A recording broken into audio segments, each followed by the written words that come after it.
sobre essa ilustração aí, sobre esse meme, eu não sei exatamente, esse quadro do MBL, não é? Então, que eu acho que é um quadro que expressa bem a situação que nós estamos vivendo. Quer dizer, claro, a direita que se autodenomina centro, né? Mas é direita, precisa retirar Bolsonaro do caminho, porque Bolsonaro acaba, como indicam as pesquisas presenciais, principalmente, Bolsonaro acaba sendo um obstáculo ao enfrentamento contra Lula, não é? E então o MBL, não sei com que força dessa vez, ao fazer sua campanha contra o Lula, diz que o Bolsonaro é esse obstáculo. O que eu queria dizer é o seguinte: isso complica, não é? Tudo isso vem complicando a tarefa dos progressistas, dos democratas em relação ao impeachment, não é? É como se tivesse uma situação em que a retirada do Bolsonaro, que aparentemente está em queda, não é? O que também é uma outra questão. Tudo isso nós podemos questionar, porque é o seguinte: Bolsonaro está em queda, é verdade, mas os dados podem indicar que até isso é recuperável, porque, se eu não me engano, a média móvel de mortes caiu abaixo de 2.000, está em 1.500 e pouco. Voltou faz 2 dias, mas tinha caído. A indicação, segundo a Fiocruz, é que vai voltar a cair de novo. Vai voltar a cair de novo, não é? E a ideia é que quase que um movimento inevitável, não é? Essa queda da média móvel de mortes vai acabar se agudizando, eu imagino, até o fim do ano ou início do ano que vem, o que pode ter resultados contraditórios, não é? Em relação aos aspectos político-eleitorais, das repercussões desse tipo de coisa. Mesmo a situação econômica, não é? Já há indícios de que haverá um crescimento, uns dizem até de 5%, tem toda a questão do carregamento estatístico, na verdade seria um crescimento por volta de 1%, na verdade, real, 1%. Mas, enfim, isso será matéria de disputa também. Tudo isso indica que nós não teremos vida fácil, os progressistas não terão a vida fácil que as pesquisas podem anunciar. Então, a frente que está se montando indica uma frente, eu não sei se é uma frente, mas a entrada do MBL e do PSDB na campanha do impeachment e outros partidos, não é? Indica uma disputa pela direção do movimento e também uma disputa pelas consequências. Eu já pensei de diversas formas em relação a esse assunto, mas sigo achando que, de qualquer maneira, as consequências do impeachment do Bolsonaro serão politicamente muito positivas. E devemos estar junto nesse trabalho, seja com quem vier junto. Pode vir até o diabo do nosso lado e nós vamos estar juntos pelo impeachment do Bolsonaro, disputando a direção que já é da esquerda, que já é dos progressistas, dos nacionalistas, dos democratas, e não dessa turma, vamos dizer, regenerada, que agora se apresenta como de centro-esquerda, mas porque também, é preciso dizer, não é fácil fazer essa transição do bolsonarismo ou da direita e julgar que um novo candidato que venha a surgir surgirá com toda essa força, não é? Eu queria dizer o seguinte, o que eu queria dizer para vocês é o seguinte: Bolsonaro estará na cédula, Bolsonaro estará na urna, seja como Jair Bolsonaro, ou se for impedido, como um dos filhos, e o nome é o mesmo,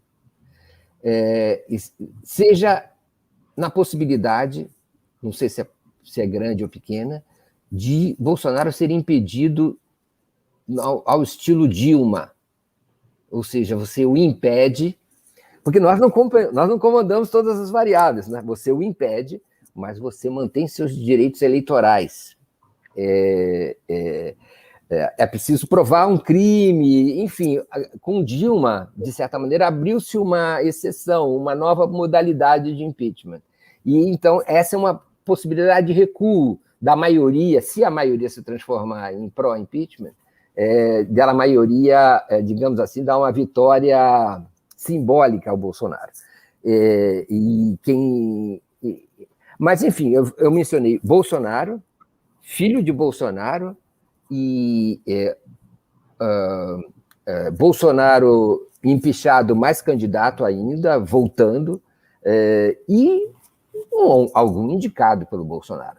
A intenção do MBL de tirar o Bolsonaro não quer dizer que o Bolsonaro ou algum seu representante, inclusive ele mesmo, não estará na urna. Isso que eu quero dizer.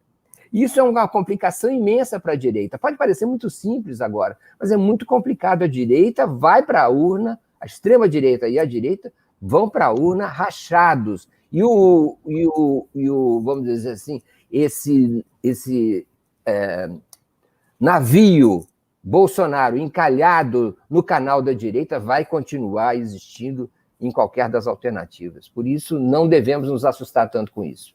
Tem um dado que eu acho que é fundamental a gente incorporar como parte da nossa realidade. O bolsonarismo, o nome que se queira chamar extrema-direita, não é um fenômeno passageiro. Da mesma maneira que o trumpismo nos Estados Unidos não é um fenômeno passageiro.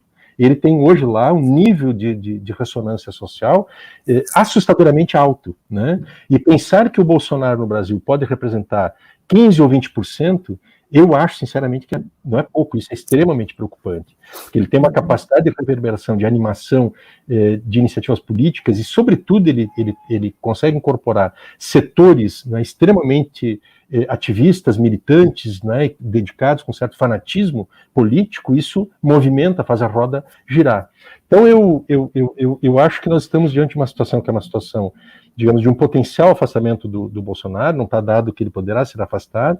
Tem um paredão de concreto que é o Arthur Lira e o poder monocrático que ele tem de definir se vai autorizar ou não vai autorizar o processo de impeachment, sua instalação ou o julgamento do Bolsonaro no Supremo Tribunal Federal. E eu acho que ainda o Bolsonaro, talvez ele esteja hoje no ponto mais próximo de uma possibilidade de descarte pelos militares. O problema dos militares, para descartá-lo agora, é de não dispersar esse ativo político eleitoral que ele representa, enquanto eles não conseguem ter uma alternativa. E as alternativas podem ser essas que o Mário cogita, não é? No seio, digamos, da extrema-direita, que pode ter mais de uma candidatura, além do próprio Mourão, eventualmente assumindo e conseguindo colocar o país minimamente num certo rumo, né, de ajuste, né, com ajuste, a vacinação está avançando, o número de morticínios vai diminuir, etc. E ao lado e além do próprio Mourão, eles constituem alguma outra figura, né, que seja um expoente eleitoral e político que possa representar os interesses, né, esse projeto de poder dos militares. Então, acho que as coisas estão um pouco em aberto, mas eu confio muito que o que vai determinar a dinâmica do próximo período é o que a gente conseguir avançar em termos de mobilização social de massas. Isso é que vai determinar um novo padrão de enfrentamento da conjuntura, inclusive a capacidade que nós teremos de reagir, do ponto de vista democrático, a essas eventuais armadilhas que poderão ser colocadas ali adiante, em 2022, né, num cenário que está totalmente indeterminado. A variável é a rua, né? A grande variável do ponto de vista. A variável é a rua. Só para encerrar, a grande variável é a rua. É a rua, né? Só uma questão interessante que o Jefferson traz, porque eu acho que a gente, meio que no piloto automático, dá de barato que se o Bolsonaro for empichado, ele some do cenário político nacional. E o que o Miola está dizendo é que não some. A gente está vendo o Trump, né? O Trump ontem estava fazendo comício lá nos Estados Unidos. Ele continua sendo o grande líder. Então, pensar que o Bolsonaro, mesmo que seja empichado, continuará um importante ator político no país, diferente do que foi com o Collor, por exemplo, né? Que não tinha uma base social efetiva, não tinha uma base político-social efetiva, acabou ficando à margem. Mas o Bolsonaro não, né? A gente é alguém que veio e que vai ficar aí, né?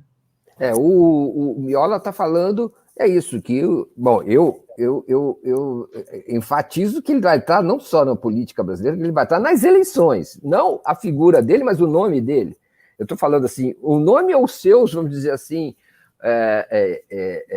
como é que eu posso falar? Suas personas, os seus outros ícones, mas que encarnem a figura dele, eleitoralmente.